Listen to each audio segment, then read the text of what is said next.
Hey guys, and welcome back to the Wrestling Stoop with the legend himself, Bob Roop. I am Ray Russell, and this week, guys, it is Ask Bob Anything Q&A episode number 3. Going to finish it up this week. All of your questions are in and tallied, and we are ready to go. One more time, ladies and gentlemen, welcome back to the program, Mr. Bob Roop. Well, thank you, Ray, and it's good to be back with you. And for our listeners out there, hello, how are you? I hope everything's going well. Ray and I were just talking. Both of us are freezing our buns off in our part of the country. So wherever you are, if you're listening to this and say England, for example, I hope it's a nicer day for you than we're getting right here. Yeah, I can't complain. It's warm here in the homestead. Unfortunately, the minute we're done recording, I told you off air, Bob, we got to leave the house. So I got to go back out into this nonsense, which is negative degree Fahrenheit, that is, guys, here in the States, for all of you out there in Canada and other international overseas type countries. But yeah, it's pretty cold here up here. And then we're kind of close. We're neighbors, Bob. You're Michigan. I'm Ohio. So we kind of get similar weather most of the time. Do you have a garage that's attached to your house? I do. Yes, indeed. Oh, well, that's helpful. Mine, mine is a separate building. You like even to go out there to warm up the vehicle. I don't have a new enough vehicle that you can start from inside the house and get it warmed up while you're waiting. But, what am I talking about? I prepared my whole life for this by always having a really nice, substantial layer of blubber in the whale and polar bear type category. I remember from my days in Alaska. Well, I think you're exaggerating slightly now. Well, yeah, I saw a few walruses that looked like they, the ones that weren't full grown, that were kind of maybe in my 300-pound weight class. But, a lot of blubber there. And on cold days, it's nice to have that built-in parka. Built-in parka, I love it. Very good. Yeah. We're a few minutes into the show, and we've done absolutely nothing, so I guess we better just go on to the questions here. Lots of people wrote in, and we have quite a few questions left to answer. I'm sure we'll get to them all today, though. I did answer a couple of them off-air, Bob, because we talked about a couple of them off-air last week, and you really didn't have memory of those situations, so I actually politely wrote back to a couple of the listeners, and I told them, you didn't really have any specific details in regards to their questions, but we're going to continue to think about them, and hopefully it comes up in time and we can get back to them in future episodes. But right now, we are going to continue on with several other questions we have here from the listeners for Ask Bob Anything 2025, episode number 3. Wow, we've been doing this 3 episodes already into the new year. Richard Washington writes in, and he asks you, and we talked about him a little bit in the past here, he asks you if you have any memories of Jose Lothario. Yes, quite a few. Jose was in Florida a lot. When we worked in Florida, when we did shows in Florida, now in Miami and Fort Lauderdale and even West Palm Beach a little bit, they had a lot of Hispanic fans were more in number there than they were in, say, Tallahassee or Jacksonville. So he would be featured more, but he was especially featured in San Juan, Puerto Rico. When we wrestled him there, he was like the top babyface there because he spoke Spanish and he could do interviews and promos. And his situation down there was Jose had a private life that was just unbelievably complicated. He made it that way for himself by, for example, the woman he was married to, who he had been married to for apparently a lifetime or, several decades or a couple of decades anyway, he divorced her and picked up with a girl that he had met at the matches. And that became problematic because she had managed to get Jose to leave his wife and go with her. She was very, very aware of the fact that she had replaced his first wife. She realized she could be replaced too. So what she did, she had a phone hookup where she knew all the girls from the state of Florida. In every town, she had contacts of people that she could talk to. And she would basically, when Jose would leave home, and go to the matches. He was supposed to be in a certain town at a certain time, going through even. She would have her accomplices and keeping an eye on him. She would have them on the lookout for him, see if he was going through there. Oh yeah, it was unbelievable. That's a new one. I've never heard that one before. Oh, I came home early in my career, and I got home late. And the reason I got home late was because I had been riding with Jose, and he had stopped and with assignation with another young girl that wasn't, or well, I won't say young, but a girl who wasn't his wife. And so we got, a half hour or so late. I got home at, I don't know, it was like maybe 12:30, and my wife, who would normally have, because we had a small child, my wife, who would have been in bed, was up, and she was bothered because Jose's wife had called her 4 or 5 times, starting at about 10:30, and had been accusing or telling my wife that I was screwing around, and that Jose was the reason he wasn't home was because I was out there screwing around with other girls. Wow. And oh yeah, and of course my wife was upset, and who can blame her? But I was really upset. But let's go back a few paces. One of the first things I had to do with Jose, and he was a nice enough guy, and he was one of the boys, and he had a trailer in Florida that he had purchased to live in, and he was trying to get rid of it, and I think he had paid $3,000 for it. He was going to sell it to me for about the same. He'd only had it a few months, and I figured out it wasn't working out for him. So he was going to sell it to me, and I was going to buy it for $3,000. So we went to the bank that would do the deal, and he said, well, he wanted to pay. He wanted to pay it off, and he said, you're going to pay it off. Bob Roop here is going to buy it from me. He's going to pay it off, and we'll switch it to his name. So the banker said, okay, well, the payoff figure is like $4,200 or something like that. Jose had done a deal where the interest in and all that wasn't something that if you paid it off immediately, that just disappeared. He had signed up. He got it with low credit because he got that kind of deal. Right. They weren't going to give him any breaks whatsoever. So he couldn't figure out how he could. He said, well, it only costs $3,000. How could I owe more than $3,000? And he didn't understand the concept of borrowing money and having to pay interest. So that was he didn't understand, or he didn't want to understand. There's a difference there, right?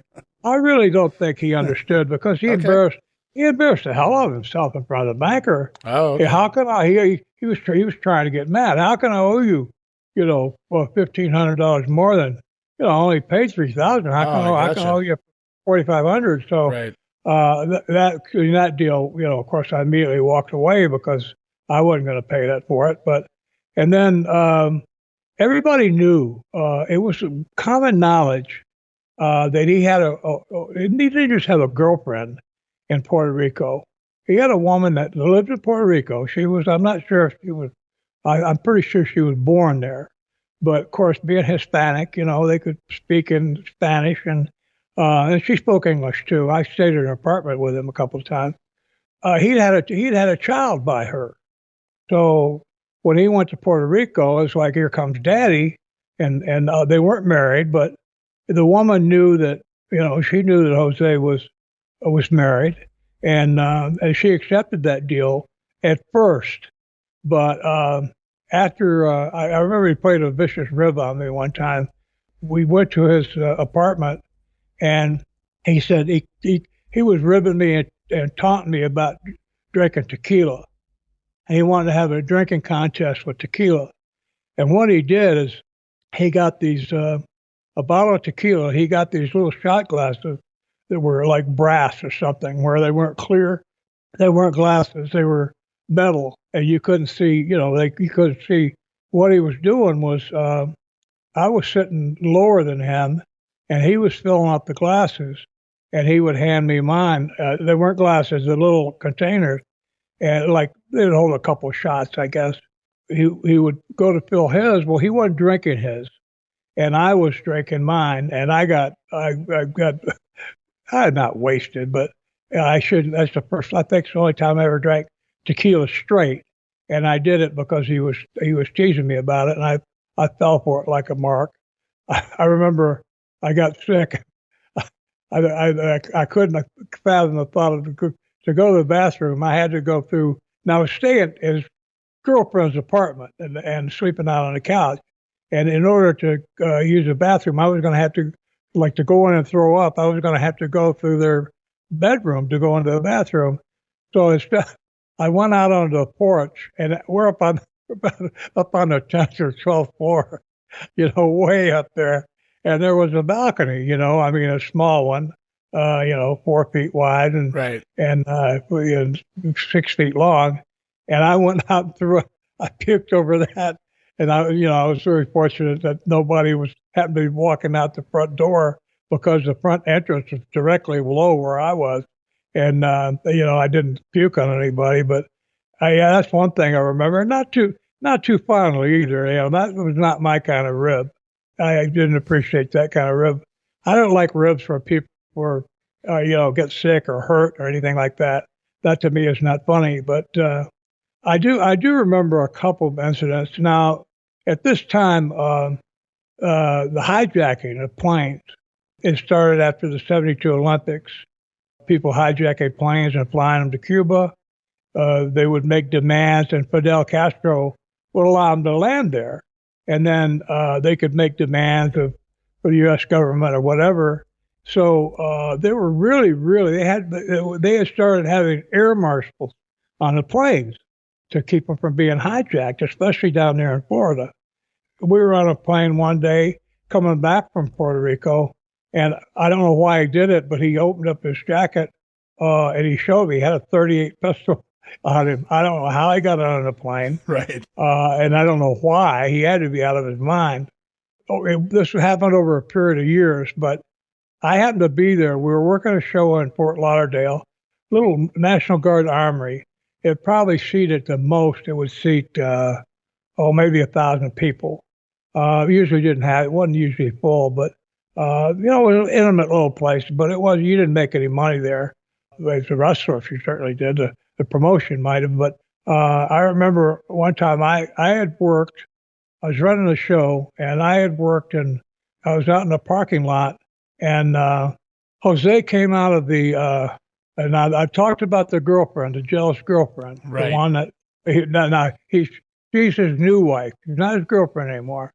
So he's got the girlfriend in Puerto Rico, and he's got with a child, and now he's got and he's also got girlfriends all over the state of Florida. And so he comes Texas too, probably. Yeah, he comes out of the Masters. He's got this really pretty Cuban girl with him, and he goes around. He's going around to his car, and there's a car in a lot. And as he gets close to it, oh man, the door opens and out gets his wife. And guess what? She brought a gift. She had a pistol. It might have been that same one he showed me on the plane.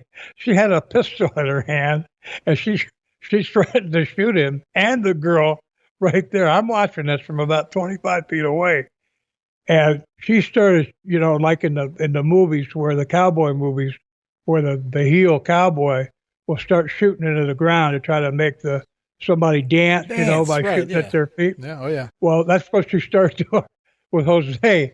And she chased him around the car twice. He took off. She chased him around the car twice, shooting into the ground at his feet. And I mean, it's hard to believe, that you see something like that actually happening. But ended up, she didn't shoot him. She ended up getting arrested, and he was going to leave her in jail for a week to let her cool off. But somehow she got a message to him that he didn't come and get out of jail. She was going to, she wasn't going to be shooting at his, she wasn't going to be shooting at his feet. She was going to move up about 3 feet, or 2.5 feet, and be shooting somewhere lower. But it's a private. So he had to get out of jail. And then later there was a deal where the girlfriend got upset. Now the girlfriend in Puerto Rico, who had been content and satisfied with staying in Puerto Rico or just being the Puerto Rican girl, she got upset. I guess maybe she found out somehow that Jose had not just gotten rid of, he's probably using the fact he couldn't marry her was because he was already married. When she found out, the girlfriend found out that he had not only divorced his first wife, but he'd married this other girl. She got upset, and so she came to the United States, and she brought a gun. And Jose was apparently they had a confrontation in the Miami airport where the gun was involved, and she got arrested. So Jose, he had some serious. I think he liked it, the idea of the Latin lover and all these girls after him and all that. But man, if somebody's chasing you with a gun, you got to be out of your mind to be liking anything about that. So it's so funny. I just, you tell these stories, and I didn't mean to cut you off, but I was just thinking, for anyone my generation or younger, Jose's entire claim to fame from the 80s forward was the fact that he trained Shawn Michaels, who was the Heartbreak Kid. And now you guys can kind of see where Shawn got the gimmick from, apparently the real life Jose Lothario here. And Lothario, doesn't that translate to lover? Yeah. Latin lover is Lothario. In fact, it's a word, it's not just Latin, it's a word. Lothario is used basically in the language, right? To mean a male lover. It's not female; it's male, right? And Lothario is like someone who, like Adonis means somebody who's really nice looking. Lothario means lover in Latin lover. So he, I guess he liked that kind of stuff. I guess to have women after him and all that. But I'd imagine you have to continue all that nonsense. Oh man, you got to be out of your mind to have people with guns. The girlfriend. I know the girlfriend's got a gun, but this girlfriend of his, the one that now I know I've confused probably you and maybe anybody listening when I'm talking about girlfriends. There was a permanent girlfriend in Puerto Rico who had been there for years and years, who he had a child by. Then his current wife, who was the former girlfriend when he was his original, or the woman he was married to when he came to Florida, he had divorced her and had married a girl and who was basically an arena rat. I mean, if you weren't going to say it, I was about to. So she had this network of spies or, of contacts in all the cities in Florida. And she could check on Jose. She could basically know where he was going and coming to a show. The original internet was ran by arena rats, apparently. Yes. Oh, here's another one. Oh, it's coming back to me. Oh, boy. He came to me one time and he said, you said you know what your telephone bill was? I said, yeah. I said, it's, I don't know, $40, $50. He said, oh, man, you look at this. He had a telephone bill for 1 month for $1,200. Holy shit. Yeah. His girlfriend got on the phone. Apparently, the second he left the house, she got on the phone and started calling. By the time he got to the corner a block away, she had somebody out on the street watching him, And I'm telling you, she had a network like of spies of all these girls. And I told you earlier, I told our audience about the girl, the network that I witnessed in Australia, where all the girls got together one night, and I happened to be. They were smarter than the boys. They were working the boys. The boys thought they were working the girls, and the girls were working the boys. I got it, yeah. Oh, yeah, it was completely reversed. The guys thought they were the ones in charge, and now the girls they were just a check mark on their list, so they could go to the meeting and say, oh, yeah, I had him years ago. Yeah, nobody's after him anymore. If you got him, well, you got, I had him 10 years ago. So, no, I've got this new guy, who's much more prominent because nobody's had him yet. But I've got him, so I'm the star. And that was the way they did it. Who had the most? Now, with a man, if a man says, yeah, I've had 500 women in my life, that was somehow, at least at one time, was considered commendable. He's a real stud and all that, even though it's reprehensible, really, because, you can't all be just casual flings. There's probably at least half of them you told them you loved them and all that crap, and made them think it was going to be some kind of special one-on-one deal, and you were just a piece of corn on a cob, which you just happened to be your turn. There's another several hundred pieces of corn that have either already been eaten or waiting, and you just happen to be one of them. Just one kernel. Yeah. With Jose, yeah, he liked to live dangerously with that crap because apparently he liked it. If you have women carrying pistols who are going to show that they're going to show that they want you so bad that they're willing to shoot you to prove it. Well, that's not really my idea of a good relationship. I'd rather like use flowers and candy as a way of professing than buying a box of ammunition for them. Right. Well, yeah, I believe the saying goes, play stupid games, win stupid prizes, right? So that was a good one. I mean, he knew he was over in Puerto Rico because he was featured there. And so, the Puerto Rican, a lot of times they would see the local wrestlers, Puerto Rican boys would work on the Florida Championship Wrestling card, but none of them were going over. They were all doing jobs. So the local fans, and then when Florida Championship Wrestling didn't have a show there, someone like Carlos Colon or whoever it might be would run a show, and they would use some of these guys that had been on the Championship Wrestling for Florida card, but they had all been beaten. They all did jobs, and then they'd have a show when Florida Championship Wrestling wasn't in town. They'd run shows, and these guys would be stars, and I'm sure some of them did jobs probably, but not all of them. So it was kind of a weird situation, but Jose was over. He was Mexican. He wasn't Cuban. He wasn't from Latin America. He was I believe he was from Mexico. And his background. Yeah. He was born in Mexico, and obviously he moved up just across the border to San Antonio. Yeah. Then he's Mexican. Well, believe me, with Hispanic folks, you don't want to be talking to a Cuban and talk to him for an hour and then think. You ask them, well, do you ever go back to San Juan to your home? You call them a Puerto Rican. Right. You get some serious, very offensive. Yeah. Yeah. And in the Caribbean, there's, close to South America and Cuba, and you've got 4 or 5 different Hispanic cultural identities that you can confuse. You can mistake one for the other. And, people don't like to be misrepresented.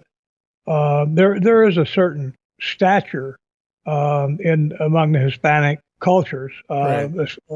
And, some have more status than others. I think I know that the Spaniards that came from Spain, when they came to the United States, they always considered themselves superior to indigenous Hispanics from Cuba or South America because of the fact that they were from the home country. Spain at one time had been one of the most powerful countries in the world. Yeah, Jose made life very interesting for himself, and basically, and this program. Yeah.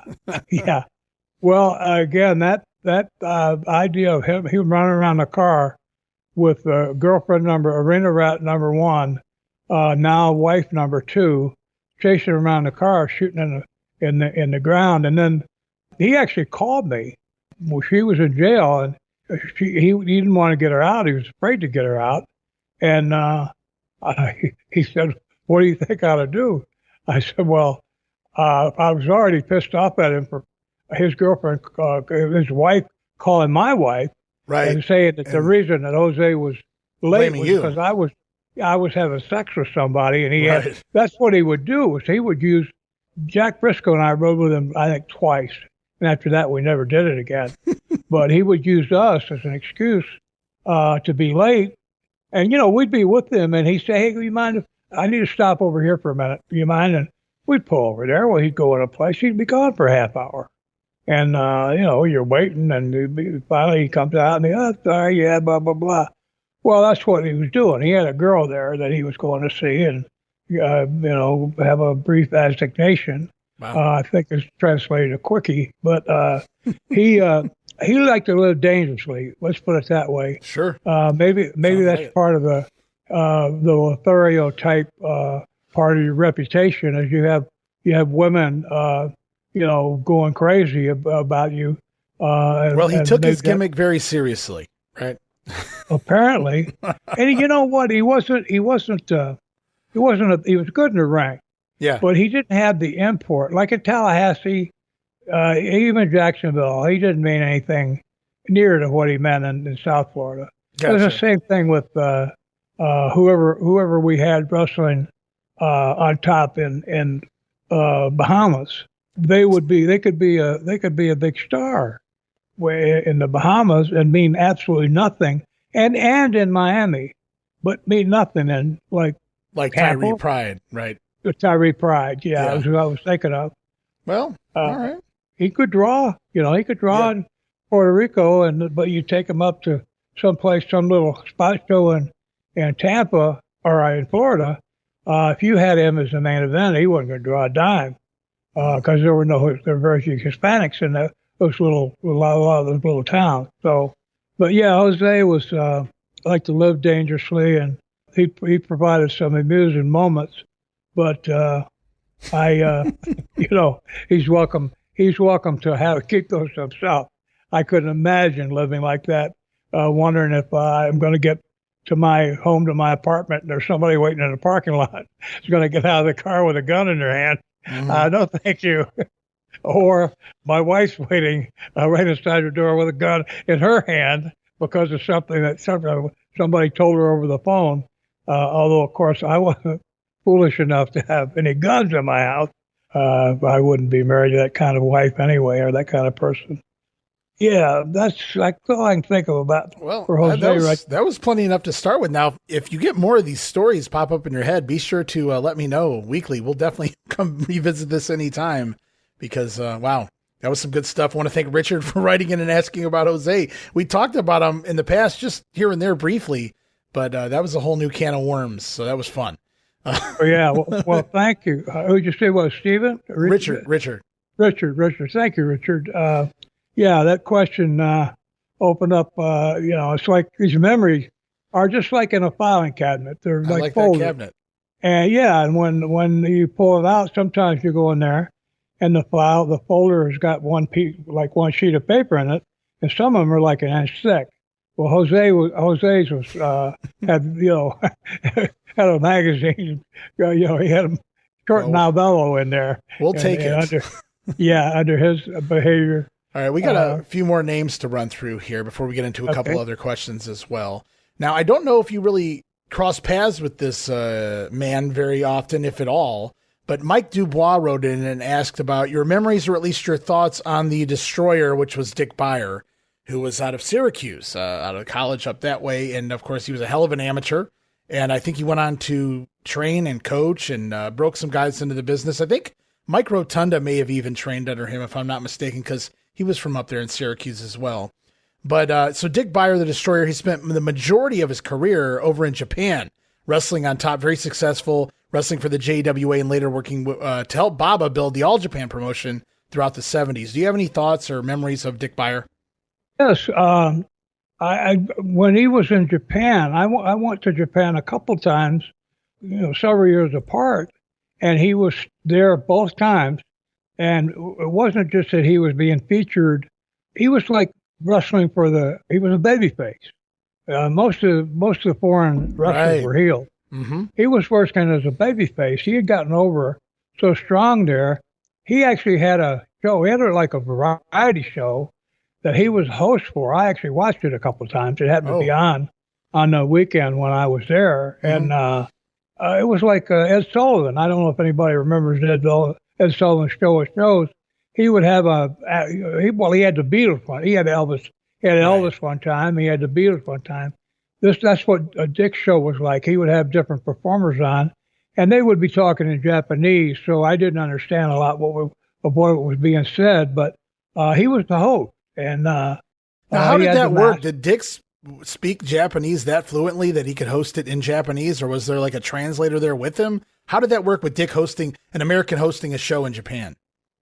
I wish I could say definitively that I remember. Okay. I don't think he spoke Japanese that well. Having lived there, you know what? Dick was a very smart guy. He probably could speak Japanese. I mean, if you're going to live there, now in Japan is English is a second language in Japan. It's taught there.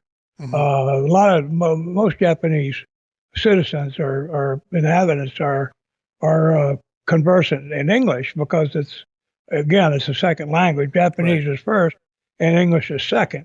So, I didn't mean to cut you off with your stories on Dick. I was just curious because we have a Japanese wrestling history podcast, and we've talked about Dick and that variety show that he hosted over there in Japan. And since you had actually seen it, I just figured this was a great opportunity to ask somebody who may remember how it all worked over there. But now I didn't mean to cut you off, though. I want you to continue with your stories.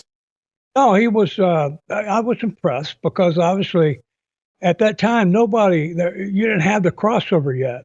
Now we talked about it last week. Now you've got Raw being featured on Netflix. Right. In fact, it was one of the top shows this last week.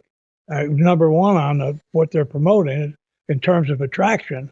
Mm-hmm. So you've got a real crossover into mainstream entertainment that you didn't have at the time. So to have Dick, have a pro wrestler who was the Destroyer, who was not just there as a wrestler, but it wasn't just wrestling that was on his variety show. There were all kinds of different entertainers or celebrities of some kind that would come on there. And again, I didn't have a chance to watch the show at length. Sure. I do remember I was impressed. And then later on, Dick came to the Gulf Coast reunion down there in Mobile a few times. And I had a chance to get to talk to him and get to know him a little bit. The fact that we both had an amateur background, it creates an instant camaraderie sort of thing. Yeah, he was very congenial. He talked about some of the people he had trained and some of his philosophies. And he came across as a guy, again, the amateur wrestler had been a big part of forming his character. Mm-hmm. And so I felt I could identify with him early on. He had respect for that, even though he didn't know me or, as far as being a pro, he had, if you're looking at the way to be successful as a pro is how much money you make. And that's really, I think, the only way you can really say who was the most successful. Then I was way, way, way down the list in terms of success compared to him. But that wasn't what he looked at. He was, he wasn't one of those guys that was trading on his professional image to win out in any situation he was talking about. He would talk to me one man to man or person to person without any pretensions to grandeur or anything, no big ego trips. He was very pleasant and impressive, really, because not just his professional career, but his amateur doings. He'd been a mover and a shaker. And so I was impressed with him, and I liked him. I respected him. We were just talking about Jose. Mm-hmm. I liked Jose okay, but it was hard for me to respect Jose with that kind of behavior, And also, he would tell his wife that I was the reason he was late. He was using me as an excuse and creating trouble in my household. That's not something that you do. You don't do that to people, your associates. Jose didn't care. Don't get me wrong; he didn't hate me or anything. But I was green at that time in my career, so I didn't have any kind of stature or anything with him. Right. But with Dick at the time, we were both retired by then, of course. Our amateur background had more importance, more stature to it than with our interaction there at Mobile, because he was, in order to be a top amateur wrestler, he had to put in the years too. You put in years and years of training to get to the level where you're good enough to do that. So that gave us a basis that cuts through a lot of ice right away. if you know somebody who was a great amateur wrestler, there's things you can assume about them that are going to be basically true because it's the same for everybody. There's no way you can do it without tremendous effort of one kind or another, even if it's based on like with Danny Hodge. Danny was driven by insecurity, personal lack of security about himself from the way he was brought up, and he felt inferior the way he was brought up, and kind of had to fend for himself as a kid. He spent his whole adult career kind of compensating for that. And I mean, I watched him. This isn't something I'm saying that I read about or something. I observed Danny firsthand. You've mentioned that in the past when we've talked about Danny in regards to him feeling like he needed to prove himself constantly in everything he was doing, not just wrestling. Yeah, Dick was a class act, and I'm glad I got a chance to get to know him a little bit. He came in, and he was fun. It was kind of fun to be around. He had a good sense of humor. Yeah, you could see over there in some of his matches in Japan where he would have a sense of humor. He was a hell of a worker, but you would get in these certain situations or these certain matches, maybe with a Dick Murdoch or a Carl Cox, and Beyer didn't really have an issue having a little fun out there too, doing, make the crowd pop, give him a laugh every now and then. But I'm so glad you brought that up because I didn't even think of that, off the top of my head when I asked you about him. He was so beloved, and a gaijin, a foreign talent over in Japan, typically was brought in as a heel automatically against the local talent in Japan. And Destroyer, he was so beloved by the locals, he was so huge and over that he was babyface. So it's so odd when I go back now and watch the 1970s stuff, seeing Destroyer in the corner of Baba and Jumbo Sharuda when you're used to seeing all the foreign talent over on the other side of the ring. Right. Yeah, it was different, and it really stood out. And of course, when you're over there, I never saw him personally. I was never in a dressing room with him or had a chance to. I think I worked with him a match or at least once, but I don't remember ever getting a chance to talk to him. Sit down in the hotel, or because he didn't travel with the the American or the foreign guys that came in. He didn't travel with them. He was living there, so he had his own way of getting to places. And he was a babyface, so he wasn't going to be traveling with us. But when I did get to meet him, I wasn't surprised, but I was pleased to find out that he was a good guy, and I was pleased that Dick was everything I thought he would be. Right. So yeah, good guy. Yeah, it's rare that you have those people in the business that you never hear anything bad said about him, and he's certainly one of them. So that's very cool that you got to hang out with him a little bit and just pick each other's brains and talk the old days. Rita Rogers sent in a question, a female listener for once here, Bob. How about that? She goes back to 1983. She used to attend the matches in Georgia Championship Wrestling, and she specifically remembered a match that she went to and saw you wrestle Tito Santana. Now, I went back and I looked up your time there in Georgia around this time period. And it looks like you worked Tito on a couple of loops there, pretty much for about a month straight. I don't believe there was any kind of angler storyline behind it, but you got to work some with Tito Santana. I don't know if you remember that you've worked so many talents. And like you said, if the match went good, you really don't remember it. But I'm just curious if you have any thoughts or memories at all on Tito. Well, if I was wrestling him all over, I remember he was just starting. He and Tully Blanchard. Yes. Somehow it seemed like they came in together, but right. They went to West Texas at the same time and played on the football team together. Tully was the quarterback, and Tito was either a year older or a year younger than Tully. I can't remember, but they were definitely there at the same time. So it makes sense that they broke in around the same time. Yeah. And, Tully, Joe probably was the one that trained Tully. And so Tito got his start through Joe also, maybe, I don't know. Right. But logically, you would think it. If they were in college together, then if Joe was training Tully, then Tito could get in there too.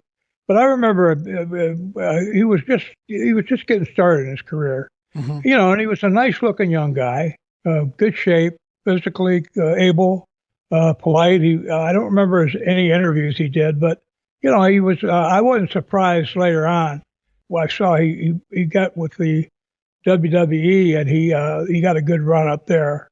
And I wasn't surprised to see him do well because a lot of Hispanics are available. The WWE has a lot of Hispanic fans too in a lot of the major cities. Pedro Morales was champion for a while, right? And so, yeah, I was glad to see him get a break up there. Yeah, good guy. I never heard anything bad about him. Now again, I didn't know him very well. I never had a beer with him. I don't remember. I did ride in a car with him. I can't remember when. I think maybe it was it a train?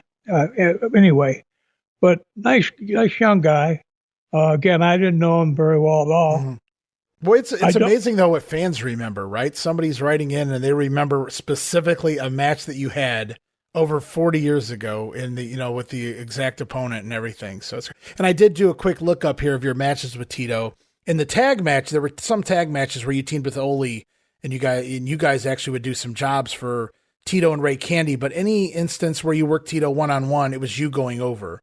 So I don't know if Tito was actually factored in long-term at that point in Georgia. But like you said, it seems like almost immediately after that, he winds up in New York again. And of course, the big push, he's there until 1993. So Tito's going to have a hell of a run after this. Right. Well, what happened in Georgia was that when McMahon took over, we went through that a little bit. But when he took over, he bought the Briscoes out, and he got 51% of the stock. Yeah. To where he took the wrestling company away from Ole. Right. Ole just started another company, Championship Wrestling from Georgia. Yes, and well, I had been a road agent, and I hadn't been wrestling at all for I don't know a year. I don't know how long. I don't remember exactly, but it's been a while. Mm-hmm. And I didn't mind. I become disillusioned by a lot of things that happened with trying to go opposition with not only with Shire but with and I won't beat that to death if I haven't already. But when we had to pick up, and now we're going opposition to ourselves.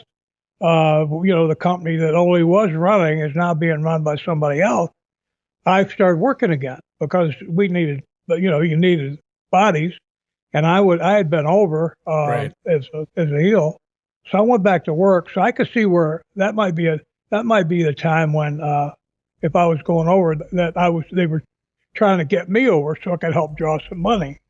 Yeah, I remember going back after not working for very much at all for I don't know maybe a year. I started working again every night. So I'm back. Okay.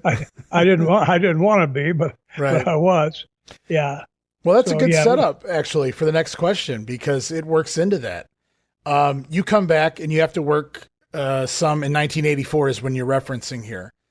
And during that time period, I don't know if Ole's just working with what he has because a lot of guys did leave and there's a lot of changes that happened there when Vince took over TBS slot. But one of the guys that stuck around or was being used around that time was a very young up-and-comer at the time named Tim Horner. And a guy named Norm McGuire writes in, and he asks, your memories of working with Tim Horner in 1984. Now, I had no doubt that you had worked Tim Horner, but I went and did some digging, and I noticed that for a period of time here, it's Bob Roop doing the job to a very young, green Tim Horner. Was that Ole trying to build another star, another young, fresh meat baby face? Because it seems peculiar that the veteran Bob Roop would be doing jobs for Tim Horner in that point in his career. Yeah, we were trying to build people. That's what you did. I mean, you had to do what do what you could. You could beat me without killing these because I was a heel, and Tim was he was a white meat baby face. He wasn't a Dusty Rhodes or an Andre or somebody that was gimmick. He was just a what you saw. He was a white meat, nice looking young guy who was eager and he was good, talented. He had a lot of charisma. He wasn't a great interview yet. I don't know if he ever did become a great guy on the horn on the that's microphone. Debatable. but he became pretty slick in that ring, pretty fluid. Yeah, his work was fine, and that's what we were trying to do was to build some people to try to draw money because if you can't turn a profit, it's one thing when you lose your main company and then you start in like an offshoot of your old company and your new one. You need to definitely be keeping your head above water.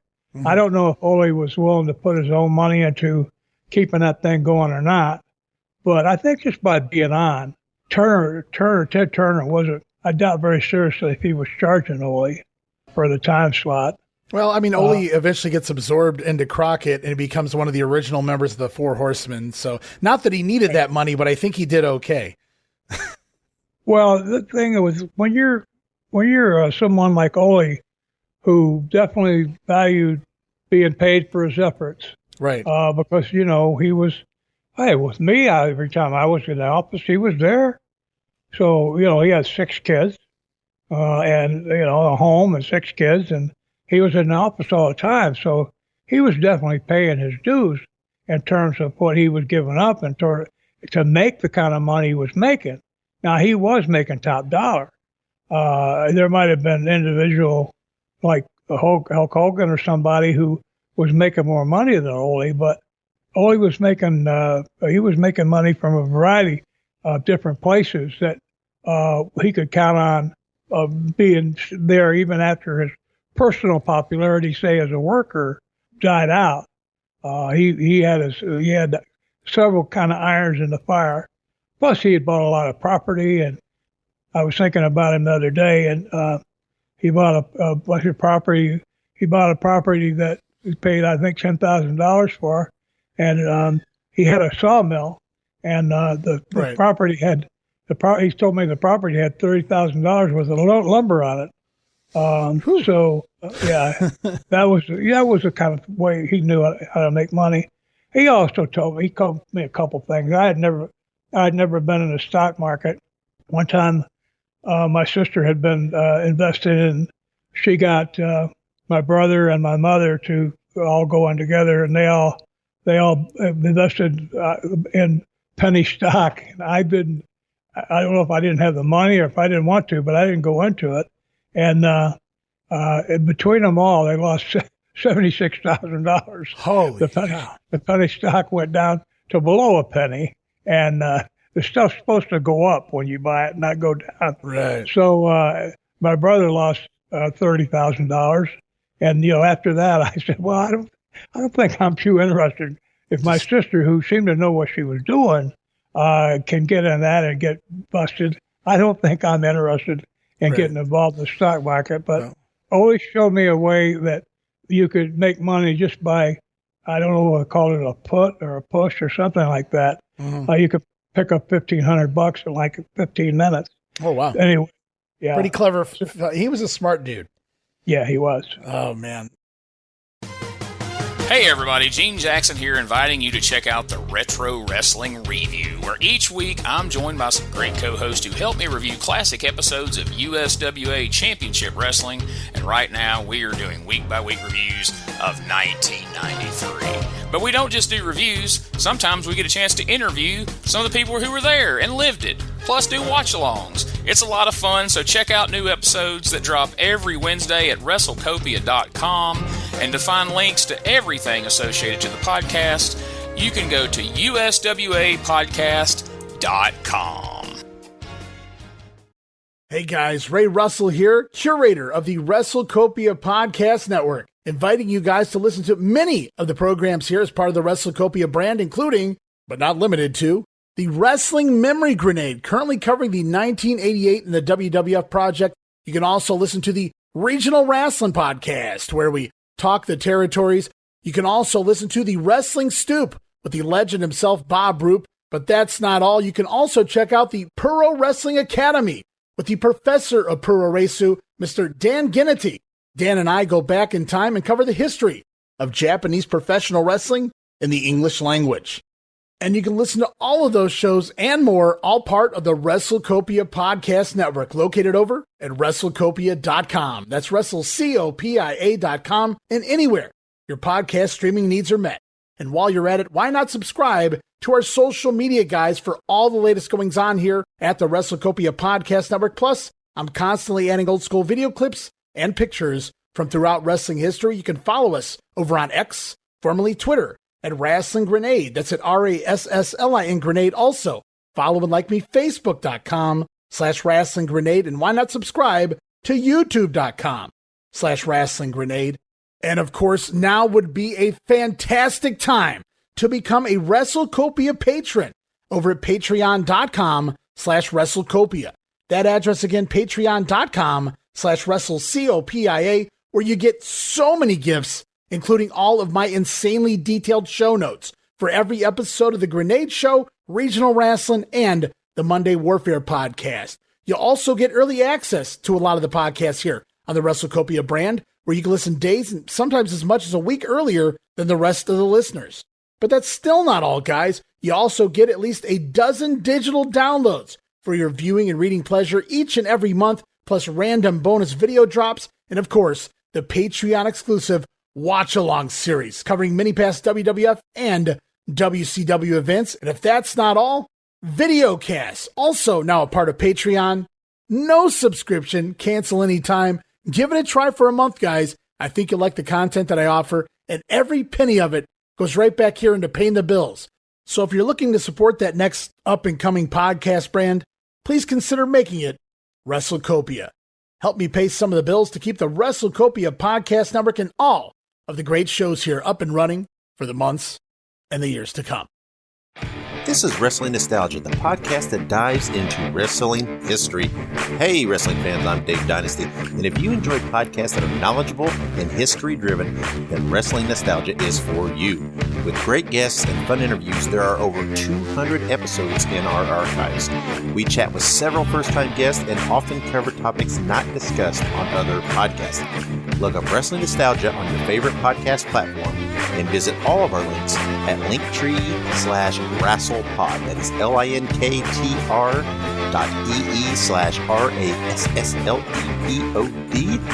And remember, wherever you go, whatever you do, be good, be safe, and keep on growing.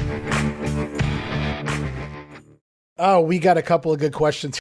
We've talked in the past about Ole going and finding the Road Warriors. First, I believe Animal came in by himself initially to look like somebody from the Village People, really. But he goes back. He's not making any money. He goes back up north to Minnesota. Ole comes back up there, grabs him and Hawk, forms the Road Warriors, and they are now up and running in the Georgia territory. However, the entire reason, and this has been told many a time in the past, the entire reason for the creation of the Road Warriors was because the team prior to them that Ole had planned to push had to be disbanded. And that's the question here. Mike Hoffman writes in, prior to the Road Warriors, there was a tag team being groomed on the heel side, the duo of Arn Anderson and Matt Borne. That team was forced to disband when Matt Borne had to leave the state of Georgia due to some legal complications. And we'll get into that in a minute. And so that caused, basically, thanks to Matt Borne and his issues throughout his life, that allowed us to have the creation of the Road Warriors. But Mike's question here is, do you remember, since I guess you would have been there behind the scenes at this point in time, if not working in the ring, do you remember Ole's comments or anything about Matt Borne being there and him having to leave the territory? Do you remember any of that stuff, Bob? Do you remember why Matt left? Oh, yeah. I was working in the office that whole time. After I got there, yeah. I didn't come in there to work in the office, but when I told Ole about Buck Roby asking me to go opposition to him, with Georgia. In Georgia, he as a result, he brought me to the office because he knew I was loyal to him. So anyway, so I was with the inner workings. Yeah, what happened with Matt up in Ohio?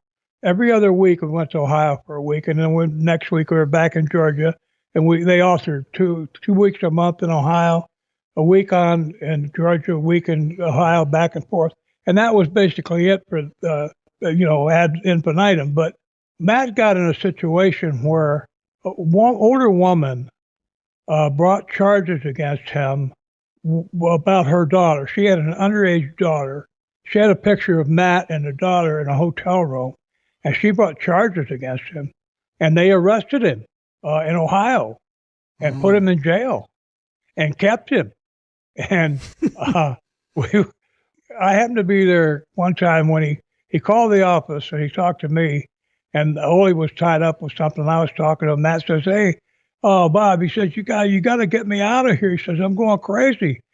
Ole talked to him, and I'm in the room while he's talking to him, and Ole's saying things like, quit crying, damn it, quit your effing crying, Jesus, man, stay up."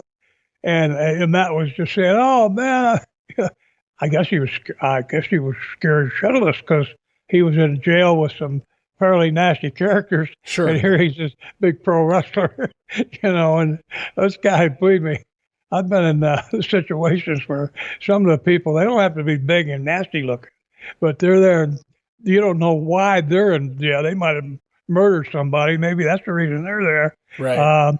But what happened was this woman had brought charges, and I don't know how it happened, but I happened to see a picture. It was another picture of the kind. They had the picture of what had incriminated Matt. That the mother had a picture of the girl sitting in his room on a bed. I found another picture. I don't know where. I can't even remember where I found it. Oh, I know what it was. The next time we were in Ohio, I happened to see some pictures. Another one of the girls was showing me pictures, and there was a picture of the same girl and Matt in a room, but the mother was also there. And what was happening was the mother was trying to get Matt in bed for herself. She was one of these women who used her daughters as bait to try to get guys herself. And when Matt would, and all the guys would go for the young girl as opposed to the old bag, even if she was fairly nice looking. No pro wrestler wants to go out with a mature woman. I mean, are you crazy? We're all immature little geezers out there emotionally in wrestling. There's no way you can grow emotionally. And so, you got a choice of the mother or the daughter, unless the daughter's younger than 15 years old. And you never can tell. A lot of times the mothers dress them up. They look like $1 million. And, where you'll meet them, you meet them in the bar. And it turns out the girl's 15, but she's got an ID that says she's 22. That's the reason she could get in the bar. So anyway, I worked out a deal to fax that picture to the police there in Huero in Ohio that he was in jail. And he got out. He got out the same day because I had a picture of the mother and the daughter in the room with Matt. And that proved that, the mother knew the daughter was there. Mm-hmm. So, there was no crime. I mean, so whatever. You helped to facilitate Matt getting out of jail, but what would be the reason Ole would send Matt on his way? Was it just too much heat, too much nonsense going on here? Or was it Matt's other issues or similar issues because right when that happened, that's when Matt was basically, he had to leave Georgia. Matt got into a fight with Brian Blair. He got in a fight with somebody that he got his butt kicked, I think. And he left. I'm sure if he thought there was any chance at all he's going to go back to jail, he would have left anyway, just to get out of there. Go back to, wasn't he from the West Coast somewhere? Portland. Do you have his father was a promoter? Yeah, his father was a wrestler, Tough Tony Borne. Tony Borne, okay.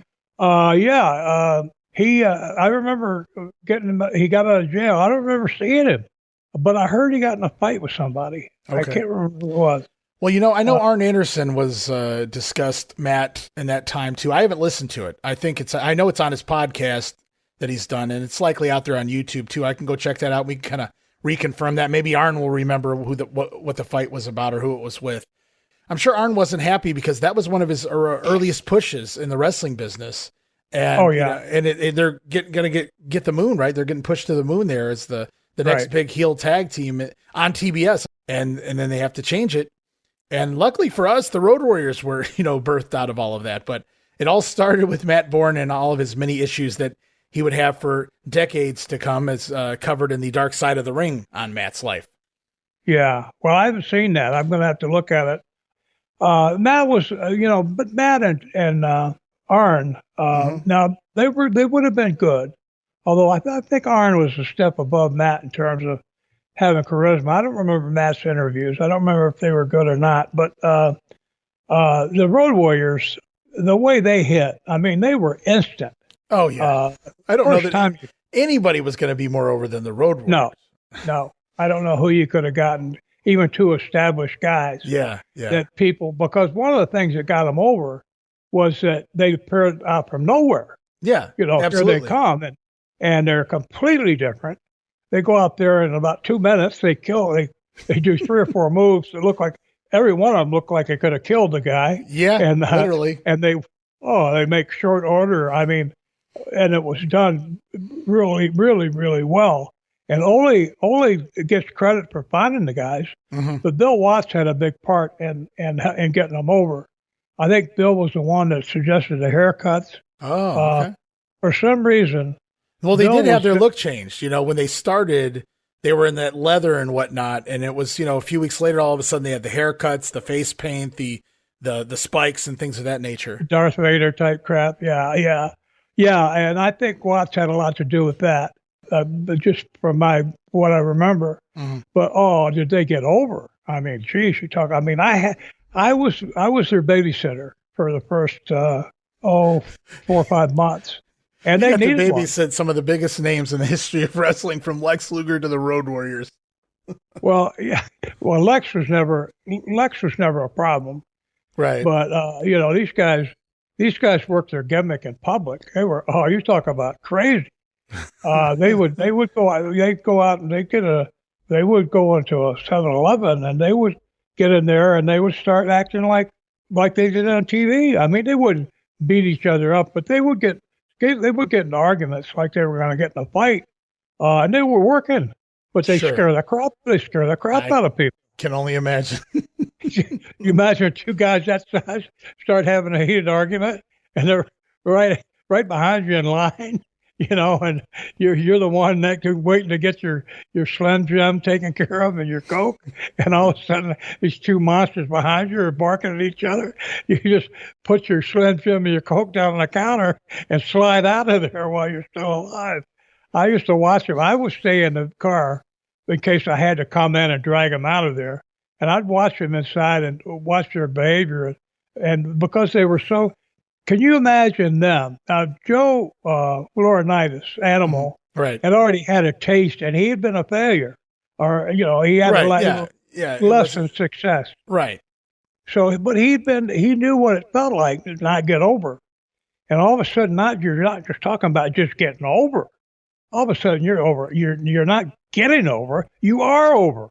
Yeah. After the first time people see you, you're over. I mean, they eventually named a pop after them. The Road Warrior pop, they called it. It was so loud. Yeah. Yeah. I mean, after the first time you saw it, we all did. First time I saw him on TV, I said, these guys, they're over now. Yeah. And because people want to see more of them, they were immediately on top. And they were great. They had good interviews, but Joe, especially, Animal, having had experience and been not a failure, but less than success. He had a great big body and all that, but he didn't have that gimmick yet. And when they and then also having Paul Ellering as your manager, Paul was probably there's 3 of them, so 33% each to make 100%. But Paul was probably 50% of their success by his advice on him being there and having a seasoned person like him to advise them on a bunch of different things. Because Paul was really he would eventually smart. become their real life manager, from my understanding. Like, he was the one that took care of their bookings and their flights or their travel and whatnot. Paul was kind of, after Paul became their babysitter forever. Right? I'm sure he made a real. Paul was a good talent, but he kept getting hurt. Yeah. I rode with him on the road a few times. I really liked him. And I haven't seen him in many, many years, but I always admired him. He was straight arrow. He wasn't a drinker. He wasn't a druggie. He was, he worked out. He was always reading if the stock market thing was a gimmick, he worked it the whole time, because mostly he usually had some kind of newspaper. If he wasn't watching constantly on TV. Yeah, he was constantly involved in what was going on in the market. Mm-hmm. And I always assumed, because he was a smart guy, I always assumed he'd be a millionaire by many times over. But if he was, I know that whatever he did in the stock market, I know that Paul was probably also someone who hung on to his money. So he made a lot as a manager of the Road Warriors. But yeah, those guys were over immediately. You looked at him, you imagine what Ole was feeling, when he saw me, because he had these guys. He saw green. He saw big time green. Yeah. Well, we're on to something here, Bobby. Oh yeah, and who was thrilled too. Those guys, those guys were. You know who wasn't thrilled was their opponents on those Saturday morning tapings. That's man. Well, poor guys. It was like now you might have talked to people who maybe someone got hurt seriously, like maybe got their neck hurt or something that they never got over, but a lot of times it was like a badge of honor. If the Road Warriors, if you did a 2.5 somersault gainer from a clothesline, right? You the guys could compare who got beat up the worst. They should have been. Ole, instead of paying the guys, Ole should have been handing out "I survived the Road Warrior" T-shirts, right? Yeah, yes. But you know what? It was like a badge of honor. And the thing was, and I don't know if the guys that were doing the jobs looked at it that way, but they were all part of getting these guys over. If they had somebody had taken the clothesline and instead of laying there until after the camera's off, if they had gotten up, where they look like they should be laying there for a month, and they get up and jump up and down and shake it off like nothing happened. Well, that kind of behavior wasn't taking place. Ole was really careful about building these guys and not having any holes or any weak spots in their development, because he saw the money in the bank, and he also knew he wasn't going to have them forever. There just was no way to do it. They didn't have the contracts yet. So, yeah, and I talked on earlier programs about I never got that close to Joe, but Hawk and I were simpatico in a lot of ways. Mm-hmm. And my wife was, we weren't married yet, but my girlfriend was in Louisiana. I don't know if Hawk had a girlfriend, but back home, but we were both single in effect, and we had a room, and we spent our time working. You had very little time off. Maybe a couple of evenings where after the matches, say in Atlanta, when you worked in Atlanta, you could go to the bar afterwards, but very few nights that you could do that. Yeah, but that was an exciting time for me too, because my own career in terms of working was on the back burner. I think I was in my 40s by that time, and I'd been in the business 15 years plus, and been disillusioned in some ways. But it was fun being around those guys because they were young and they were eager and they were hungry, and they hadn't gotten big heads yet. I took them up with me when we came up here to Michigan from Atlanta.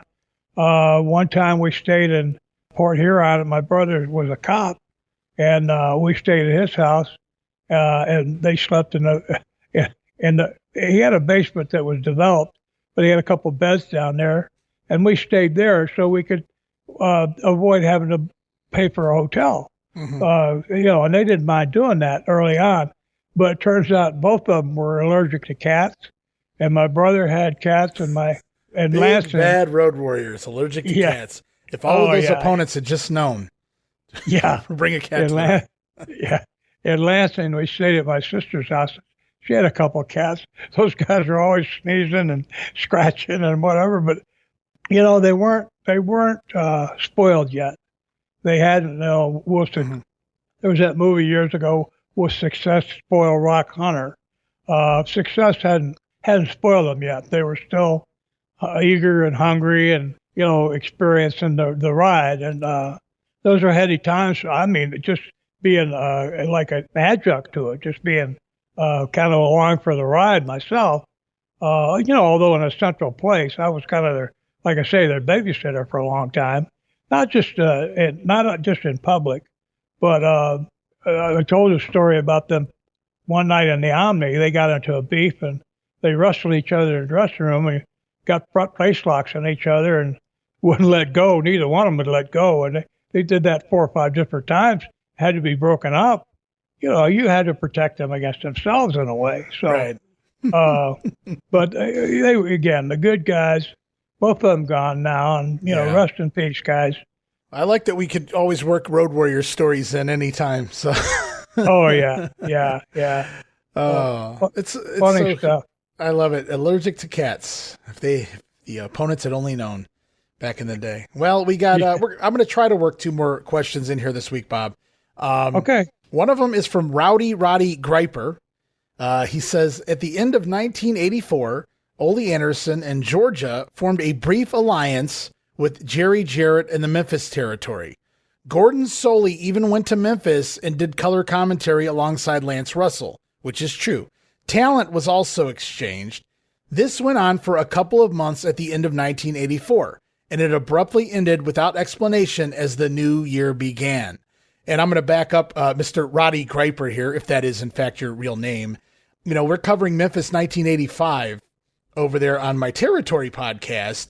And we started with week number 1, of course, the first week of January. And on that very first edition, the Georgia tie-in that had been going on for the last month or 2 is completely gone, just completely disappears. Lance Russell thanks Gordon Solie for coming there the last couple months. But Dave Brown, which was Lance Russell's typical sidekick, is back alongside Lance. And so it does end right at the new year of 1985. Do you remember Ole having an alliance here with Jerry Jarrett for a couple months at the end of 84, what the idea was there? And specifically, I think the question here from Mr. Griper is, what made it all fall apart so quickly?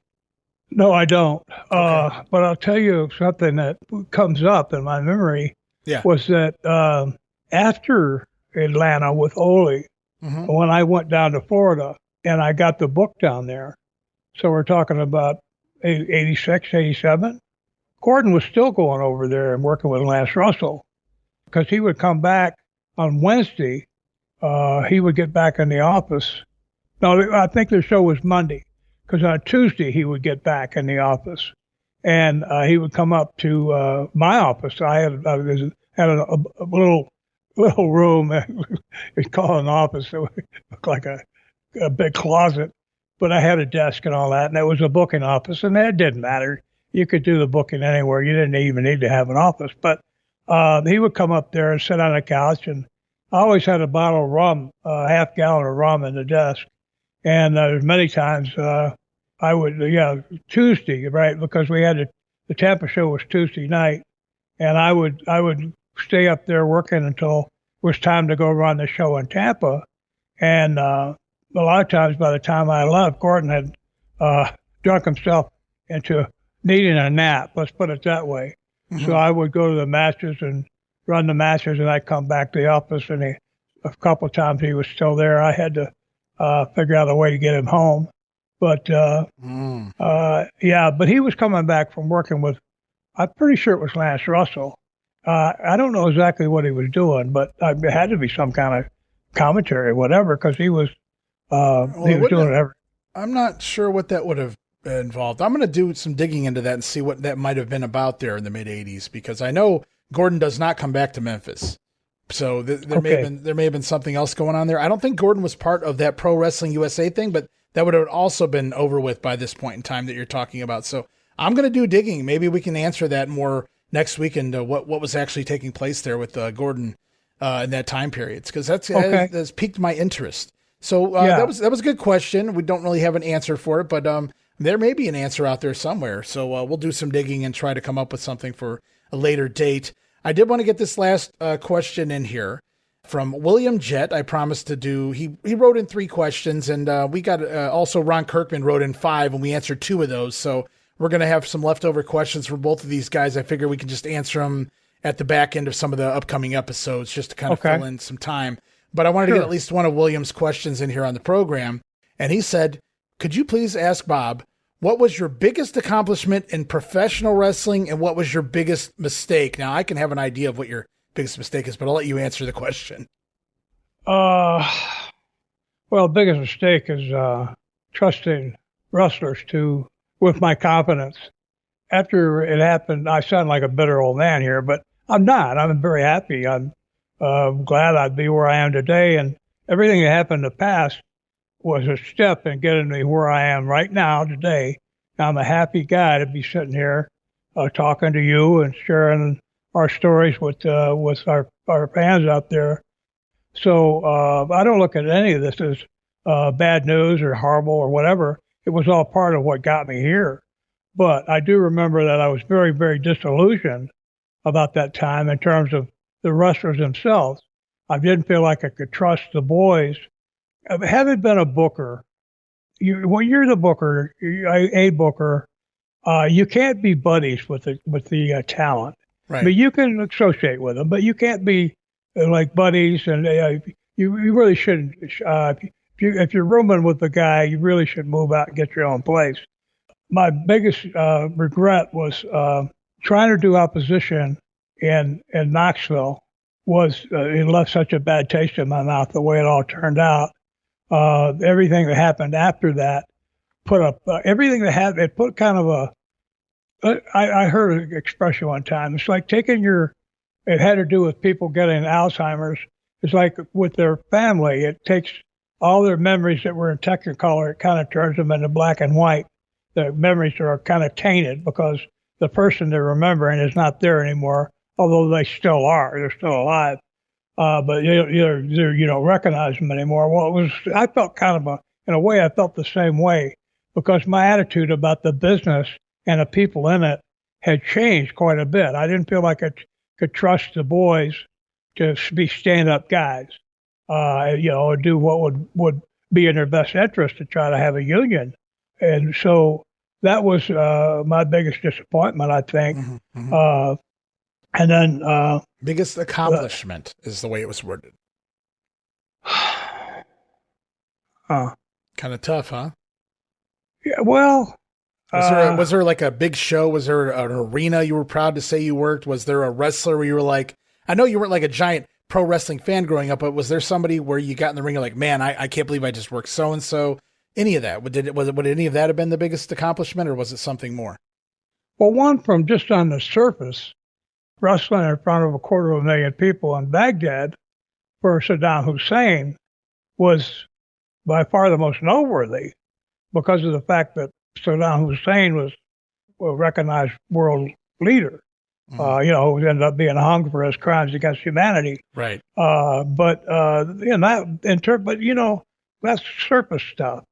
As far as being a big star, I never felt like I was a big star. Mm-hmm.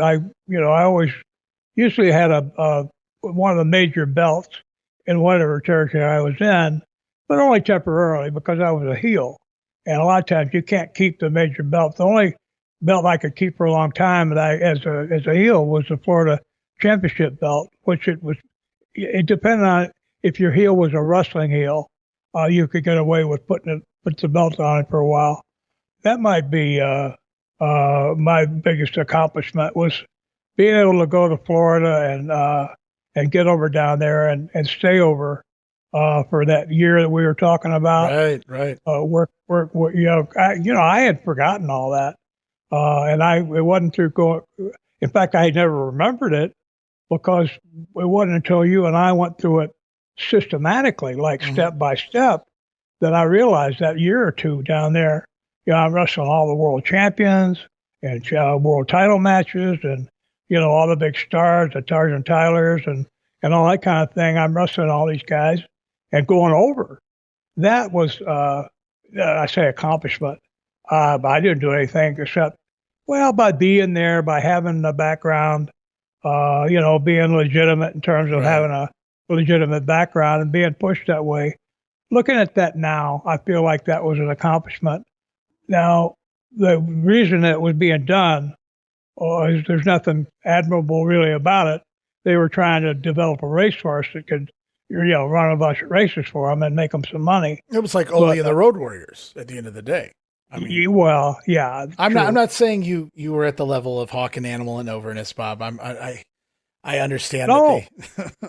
That No, and I'm glad. I mean, that sounds so stupid to say it, but career-wise, when you were talking what you just said there, to me, anyway, that was, the peak, right? The pinnacle was that time on top in Florida's, 75, 76 period, and all the great angles and storylines. I mean, you weren't coming up with the storylines. They were giving them to you, but you were still paying them off in the ring and people were buying it. Right. So the credit can always go to the booker or the idea man, if you will, or whatever you want to call it. But at the end of the day, I can write anything I want on a piece of paper and tell you to go out there. But if you don't deliver it as needed, it's not going to work.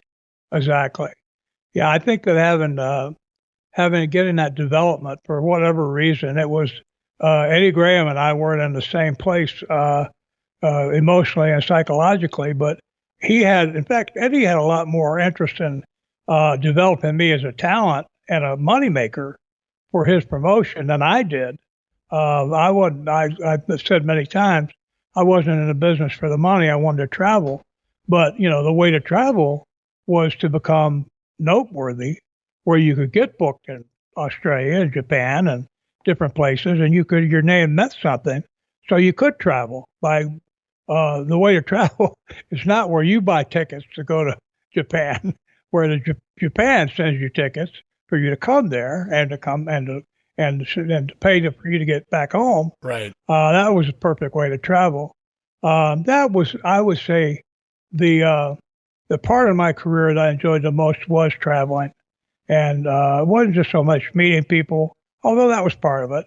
You're on the road in Australia. I'm just flashing back to being there with Cyclone Negro briefly for a month or so. We roomed together when we were on the road. Mm-hmm. And, he was an experienced hand by then, and I was still kind of coming up. I had maybe a third of his years in the business. But, being able to share time with a seasoned veteran like him and just enjoying life, enjoying being in Australia, traveling, spending Christmas Day on the beach. You're down there at Christmas time this summer. So, being on the beach on Christmas Day in Australia, things like that had meaning for me. I enjoyed that, being able to travel the world and to get paid to do it. That was a thing. I mean, anybody can, if you're a millionaire, you can fly your own private jet anywhere you want. Right. But the idea of being able to do it and having somebody else pay for it, otherwise I wasn't going to be able to afford it. But that was important. I tell you something. Doing this is important to me because I'm learning stuff about my own career. What we talked just about a couple of minutes ago. I had forgotten or never put together that series that you did that we talked about how well I was used in Florida. I didn't remember that, but I look back on that and I said, my God, I'm wrestling 2 or 3 world champions in a couple months' time. That was heady stuff. And again, now that's the bright side of the coin. Without any looking underneath anything underlying of right. all the stuff negative stuff that might be involved in that happening. We're not talking about that, but on the surface of it, yeah, doing that kind of stuff. And again, this is meaningful to me.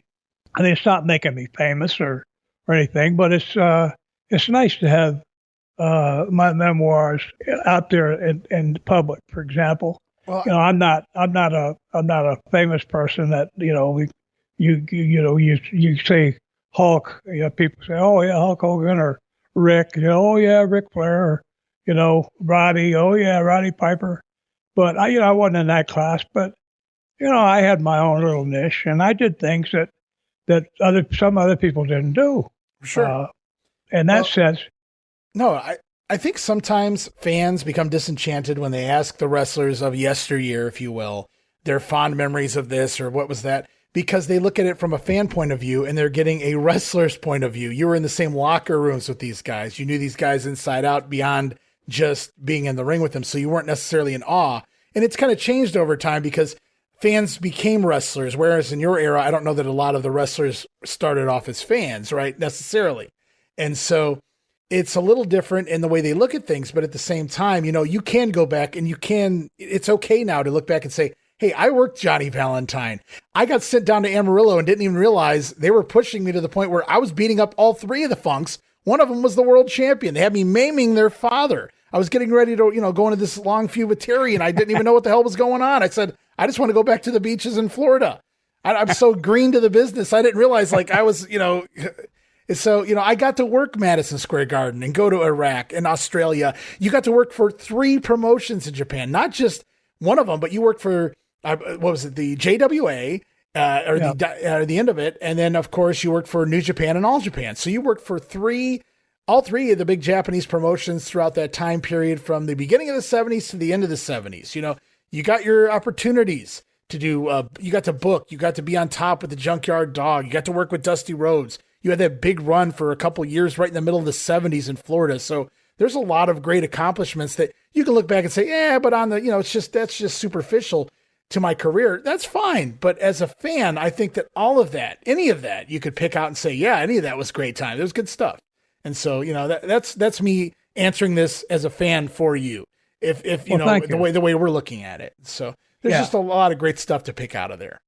Well, looking at it from a fan's point of view, like being able to get outside the bubble or the goldfish bowl and look at myself in the bowl. Yeah, that stuff does resonate. Thinking about it as a fan, we briefly touched on, or maybe not too briefly touched on, some of the negative sides, putting in all the miles on the road, missing your kids' birthdays and all that kind of stuff. We touched on that briefly. And that part is all, in most cases, including at these reunions, that stuff is kind of all forgotten.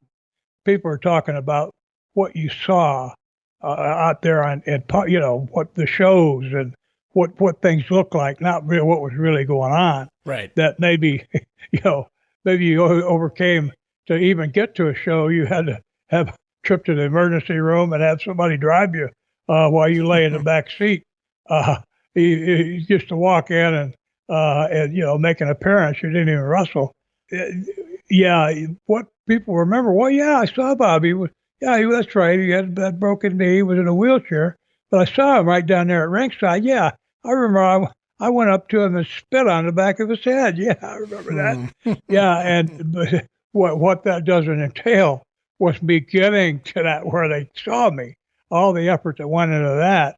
So, well, that was fun. That was certainly a fun trifecta of episodes, Bob, answering all of these questions. And again, there were a few left over where people asked multiple questions, and we'll burn those off at the end of some upcoming episodes as we have time, because I want to try to get everything in if we can. And we're going to close up the vault for now, but very soon we'll begin taking questions again. And so start thinking now, guys, because these Ask Bob Anythings, they're a lot of fun. They bring back a lot of memories, and we're all over the place. But right now, Bob, we're going to wrap it up. When we return, we're going to begin your tenure working for Ole Anderson in Georgia Championship Wrestling. Wow. Good stuff. I'm looking forward to it. And you spent so much time behind the scenes there, not just wrestling in the ring, that hopefully as we go along, it'll jar new memories and new stories that you don't even recall right now. But we're going to dive into so much of the talent, and everybody came through Georgia because it was cable TV, right? Everybody wanted to be on Channel 17, the superstation. So it's going to be a fun time just talking about a lot of the talent and talking about some of the storylines that you were around for that maybe you recall, or maybe you had a hand in. I don't know. But we're going to talk about all that and your time in the ring there in Georgia as well. When you got there, like you said, you weren't planning on working behind the scenes. You were just there to work as a wrestler in the ring. Right. And so we'll talk about that and so much more, because you were there for quite a spell. Right. Yeah, it was. It was good. It's good 3 years, 2.5, 3 years. It was. Yeah. So, I'm looking forward to it, Ray. As am I. It's going to be fun times, guys. We're going to wrap it up here this week. Bob, I want to thank you so much on behalf of all of the listeners that wrote in.